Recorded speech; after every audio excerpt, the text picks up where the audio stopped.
if for some reason you're not connected to our internet, just know that Miss Neville is recording this lesson, so you should be able to watch it later on, okay? And I'll pop it up on my YouTube channel and on Schoology as soon as I can. All right, so let's keep getting to work here. So what we want to look at today, is I want to talk about some things to make sure that you are prepared for your CFA tomorrow. I wanted to remind you that there is no live session tomorrow. Actually, you'll have your CFA test. So from 7:30 in the morning until 8 o'clock in the, or I'm sorry, Lord. So at 8 o'clock in the morning, I'm going to release that CFA test to you, and you'll have until 5 o'clock in the evening to complete that test. So I want you to take your time, make sure that you are studying tonight, completing any missing assignments. All of that will help you to be successful in your CFA test. So we're going to start off by going over some of your study guide. And it's important for you to know that I'm going to guide you to the correct answers, but today is not a day for me to give you the correct answers on that study guide, as it's not due until Thursday. Some of you made the really smart decision to not do your second attempt until after we go over our study guide today in class, which is a really good thing because you only get 2 attempts. So let's go ahead and get to work. I'm going to go ahead and share my screen with you.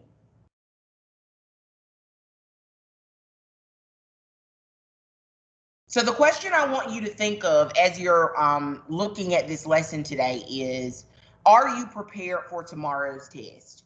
When I'm talking about some things today, you're going to be writing a couple of notes today. It's important for you to really think about, are you prepared for the test? If you aren't, I'm going to show you today in everything we talk about where you can go back and find this information, okay?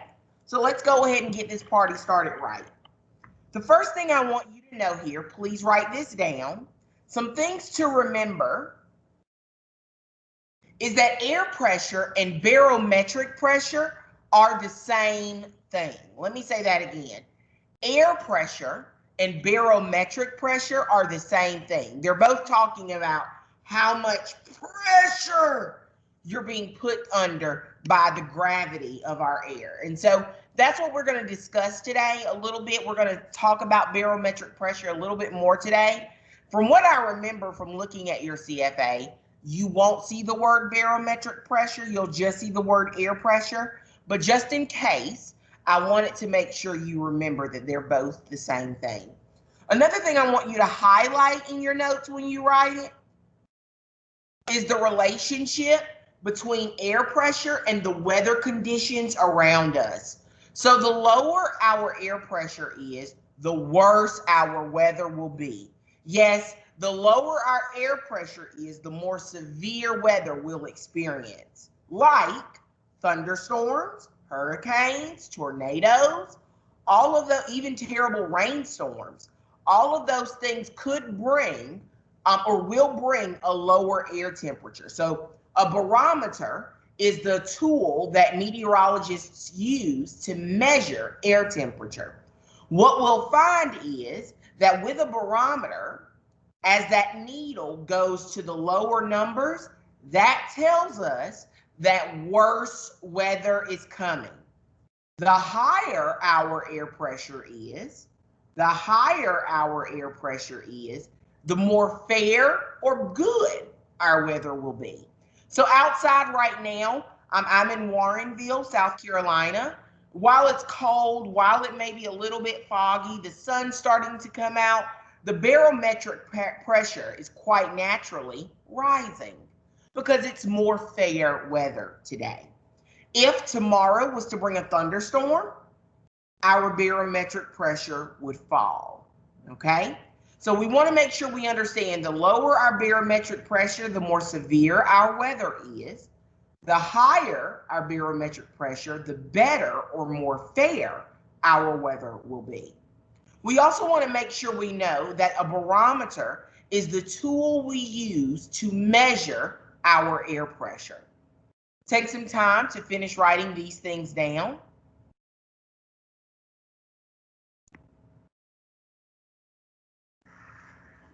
Ms. Neville will go on in 2 minutes.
Ms. Neville is about to go on.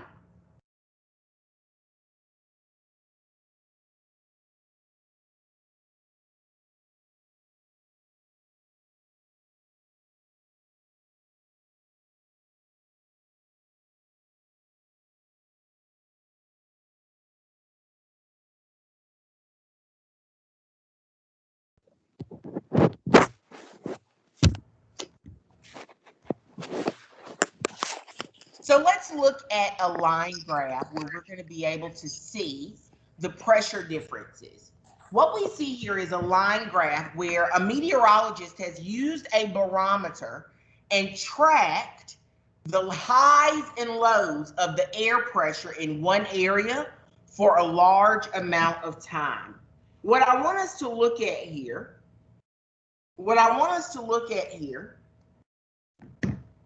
is two specific points on this graph. This point here, which is about our highest point, and this point here, which is about our lowest point, okay? We want to make sure we understand here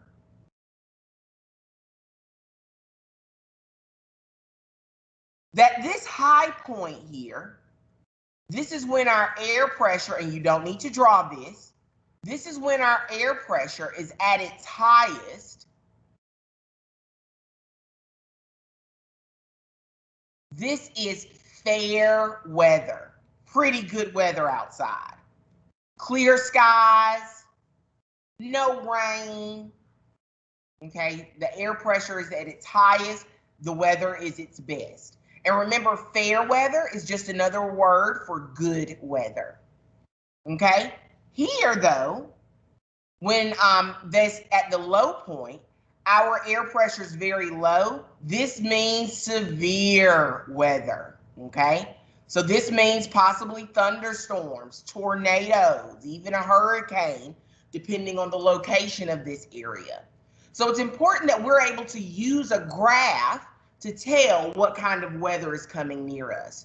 The higher the air pressure, the better the weather is. The lower the air pressure, the worse our weather will be.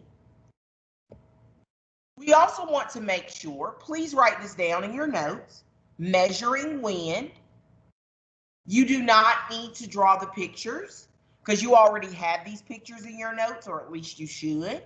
Remember, you made a weather tools chart at the very beginning of our weather unit. It was guided notes where you had to do some research on the job of the wind vane, the rain gauge, the anemometer, the thermometer, the psychrometer. And so you completed your own chart and your notes with that. If you don't have that chart, you'll call me or you'll come and see me during tutoring today, and I'll show you where to find it so that you can make it. All right. So we see here that there are two tools here, the wind vane or weather vane and the anemometer. This tool will either be called the wind vane or weather vane. And the anemometer is tool 2. A wind vane or weather vane, we want to make sure we remember, measures wind direction. Okay, this measures wind direction. So is my wind blowing from the north to the south, from the northeast to the southwest? We want to be able to, this weather tool, the wind vane or weather vane, will help us to know that.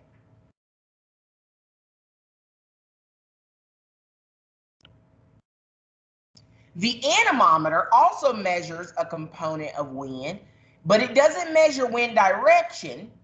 It measures wind speed, how fast our wind is blowing.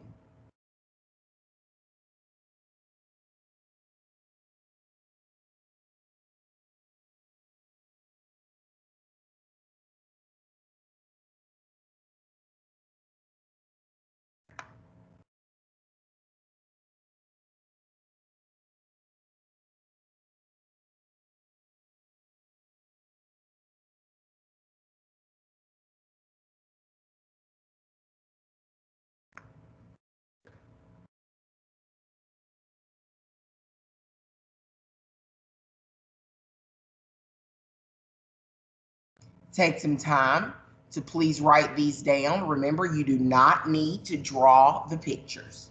Miss Neville will go on in 2 minutes.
Okay, so let's keep going.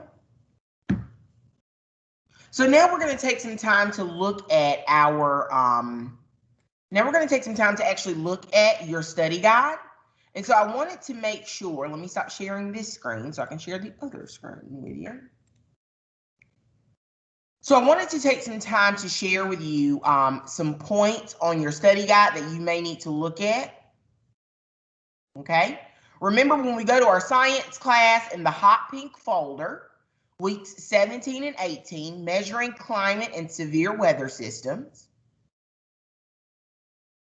We want to look here at our weather conditions study guide.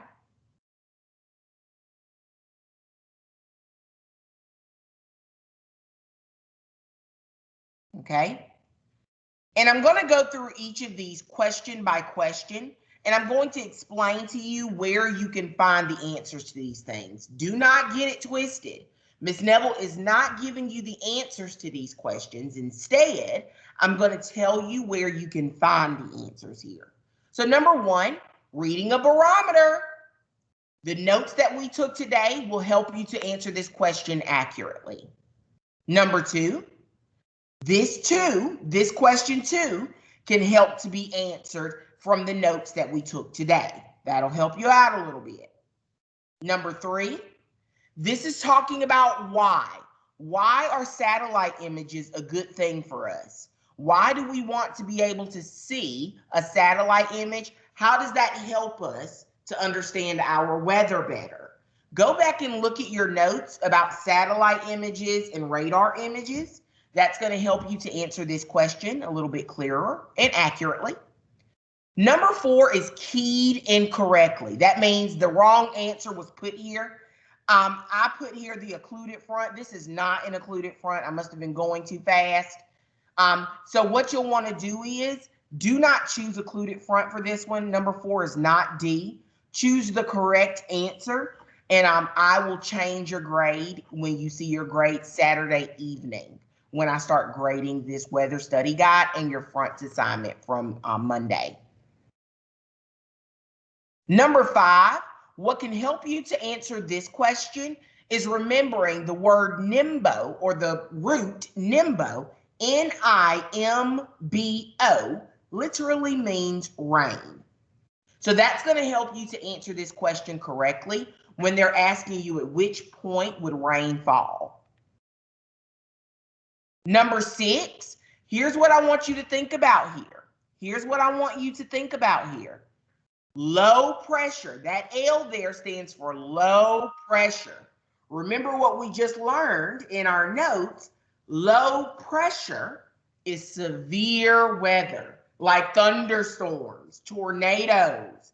So wherever I would see that L would possibly be where awful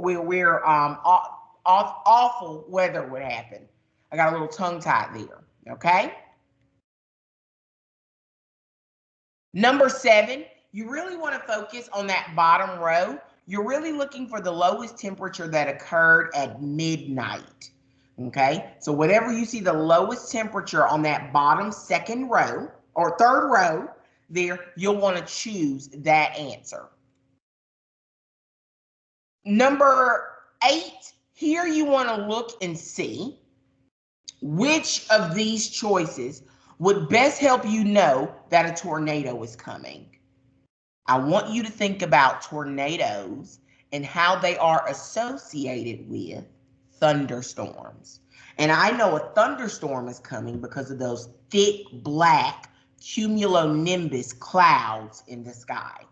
So when you think that tornadoes usually break from or start based on a thunderstorm, that will help you to answer this question.